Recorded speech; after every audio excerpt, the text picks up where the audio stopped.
तो जय हिंद बच्चों।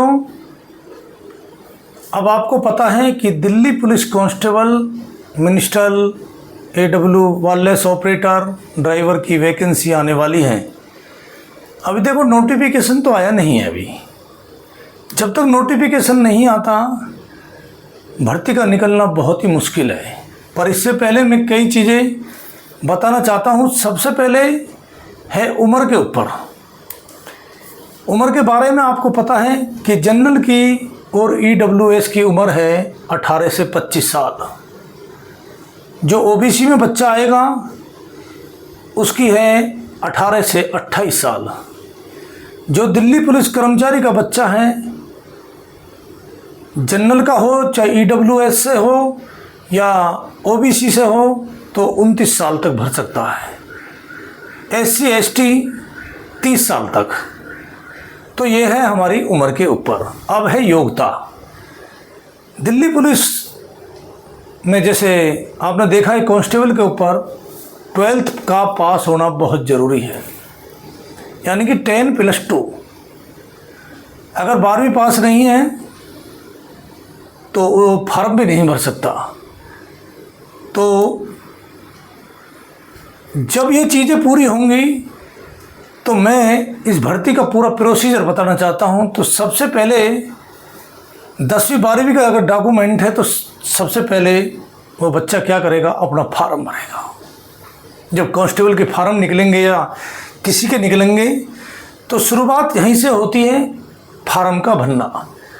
अगर आपने फार्म ठीक नहीं भरा तो समझो कि आपने 10% मौका खो दिया।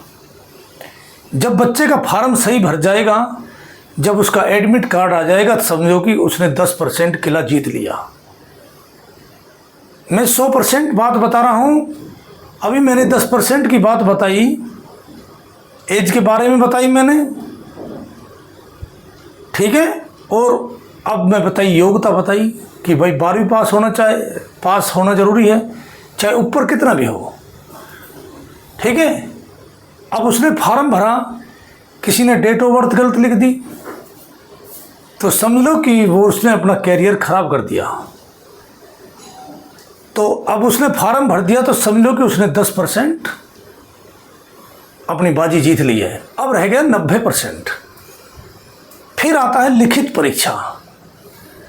लिखित परीक्षा भी 40% होगी। आपको पता है कि 100 नंबर का पेपर होगा दिल्ली पुलिस कांस्टेबल के लिए। उसमें रीजनिंग है 25 नंबर की, 50 की GK है, 10 नंबर का कंप्यूटर है और 15 का मैथ है।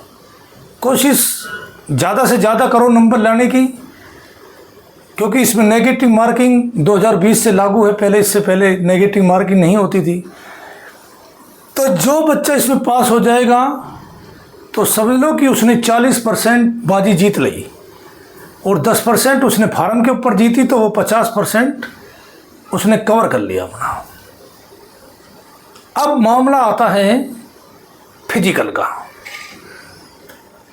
जब बच्चा लिखित परीक्षा में पास हो जाता है तो उसको फिजिकल टेस्ट से गुजरना पड़ता है। तो सबसे पहले उसकी दौड़ ली जाएगी। दौड़ के बारे में पता है, 1600 मीटर की दौड़ है 6 मिनट में। जैसे ड्राइवर की 1600 है 7 मिनट में है, उनकी एज के हिसाब से है। तो कांस्टेबल की आपको पता ही है कि इस बार इतने बच्चे फेल हुए, तो पढ़ाई के साथ साथ फिजिकल पे भी मेहनत करनी है। फिर है लंबी कूद 14 फीट। तो ये 5-5 क्योंकि दौड़ जो है वो 10% है, क्योंकि दौड़ महत्वपूर्ण है। 5% अगर लॉन्ग जंप पास कर लिया तो 5% जीत गई। फिर हाई जंप जीत गए, फिर आपने हाइट जीती, फिर आपने चेस्ट जीती, फिर बायोमेट्रिक पास करके आपने फिजिकल को भी 40% पास कर लिया, तो आप पहुंच गए 90% तक। कितने परसेंट तक पहुंच गए? 90% तक। फिर ये सारी चीज़ें पास करने के बाद फिर आपको मेडिकल टेस्ट से गुजरना होगा। मेडिकल टेस्ट पहले दिल्ली गवर्नमेंट हॉस्पिटल में हुआ करते थे, अब की बार जब 2023 में भर्ती निकली तो गवर्नमेंट ने पैरामिलिट्री के लिए ऑर्डर कर दिए। अब आने वाली हर भर्तियों में जो मेडिकल हैं वो पैरामिलिट्री में होंगे। तो ये पता है कि पैरामिलिट्री में बहुत हार्ड मेडिकल होता है। आपने इस भर्ती में देखा कितने बच्चे फेल हुए अब गए, जो अभी तक भी धक्के खा रहे हैं। पहले जब दिल्ली के गवर्नमेंट हॉस्पिटल में हुआ करते थे तो इतने बच्चे फेल नहीं होते थे, पर पैरामिलिट्री में तुम्हें पता है कि बहुत हार्ड होगा। ज़रा सी चीज़ों में फेल कर दिए जाते हैं बच्चे। तो इसलिए जब तक मेडिकल को पूरी तरह पास नहीं कर दोगे तो इसको 8% बोला जाएगा। 8%। जब आपने मेडिकल पास कर दिया तो आप 8% का किला जीत के आप पहुंच गए 98 पर। कितने पहुंच गए? 98। अब 2% क्या बचता है? आपके डॉक्यूमेंटों के बारे में पता है। 1% होगा डॉक्यूमेंट और 1% बनती है आपकी पुलिस वेरिफिकेशन। इन सबको मिलाकर जब आप 100% पूरा जीत जाओगे तो आपको दिल्ली पुलिस में कांस्टेबल में नौकरी मिल जाएगी। और जहाँ भी तुमने गड़बड़ कर दी, कहीं भी जहाँ रह गए, तो वहीं आप भर्ती प्रक्रिया से बाहर हो जाओगे। ये फिर बता रहा हूँ, मेडिकल में फेल हो गए तो सारा मेहनत सब फेल हो जाएगा। पुलिस वेरिफिकेशन में गलत रिपोर्ट आ गई, फिर कोर्ट के धक्के खाओगे, फिर पता नहीं कितने साल में जाके नौकरी मिले और ना भी मिले, क्या भरोसा है। डॉक्यूमेंट आपको पता है, फिर भी लाइसेंस के ऊपर निकल जाते हैं बच्चे। डॉक्यूमेंटों में भी गलती आ जाती है। फिर दोबारा जब चेक होते हैं फिर वो जमा होंगे जब आपको ज्वाइनिंग लेटर मिलेगा। अब ज्वाइनिंग लेटर मिलने के बाद वो ज्वाइनिंग लेटर आपको कहाँ का मिला? पुलिस ट्रेनिंग वजीराबाद का मिला या झड़ौदा कला का मिला? लड़कियों को द्वारका का मिला या झड़ौदा कला का मिला? वो कहाँ का मिलेगा? जब वो अपने ज्वाइनिंग लेटर को लेकर अपने ट्रेनिंग सेंटर पहुंच जाएंगी और उनकी वहाँ पर आमद हो जाएगी रोजनामचे पर, तो समझो कि वो दिल्ली पुलिस में कांस्टेबल बन गया। जब तक ये पूरा नहीं करेगा जब तक कांस्टेबल नहीं बना जाएगा, क्योंकि उस दिन से जब सैलरी मिलेगी स्टार्ट हो जाएगी उस दिन से उसको कांस्टेबल माना जाएगा। जब तक ज्वाइनिंग नहीं हो जाएगी कई झंझट पड़ जाते हैं।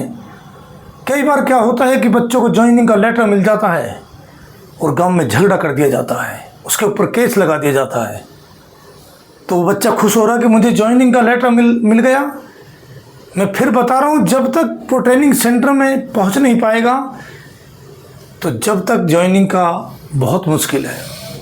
तो मैंने ये सारी चीज़ें पुलिस भर्ती के ऊपर प्रोसीजर के ऊपर बताया, पूरे अच्छे से समझाया। तो इसको अमल में लाना है, अच्छे से देखना है इस चीज़ को कि कहाँ कहाँ हमें क्या करना है, कहाँ कहाँ गलती करते हैं बच्चे। तो ठीक है, मैंने ये प्रोसीजर की सारी वीडियो विस्तार से बताई। मैं इस वीडियो को यहीं समाप्त करता हूँ। जय हिंद।